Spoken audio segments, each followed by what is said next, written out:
Tubewell ছাড়া motor fitting করতে যাচ্ছেন, এরকম হচ্ছে চেক বাল্বের মতো কাজ করে। এই যে বোরিংটা, এই বোরিংয়ের ভিতরে এই চেক বাল্বটা ঢুকবে।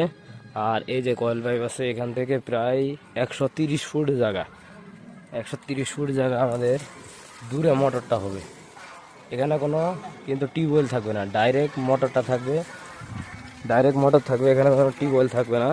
এখন আমরা এই যে খাল ঘোরা হয়ে গেছে, এখন আমরা এই যে কয়েল পাইপটা ভিতরে দিয়ে দিব। যে এখানে টিউবওয়েল ছাড়াই পানি উঠবে, আপনাদেরকে অবশ্যই পানি যখন উঠবে অবশ্যই দেখাবো। একটা বিষয় জানতে চান যে এখানে কত ফিট পানির মানে পাইপের নিচে দেওয়া হয়, তো আমাদের এখানে ওয়াটার লেভেল দেওয়া আছে আপনার 30 ফিটের মধ্যেই ওয়াটার লেভেল পাওয়া যায়।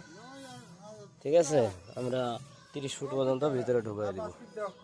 এই যে আমাদের 130 ফিট দূরে যে মোটরটা আমরা স্থাপন করলাম, এরপরে পানি আমরা দেখতেছি যে খুবই সুন্দর, খুব স্পিডে পানিটা আসতেছে, কিন্তু ধারণা করতে পারি না যে এত স্পিডে পানিটা আসবে।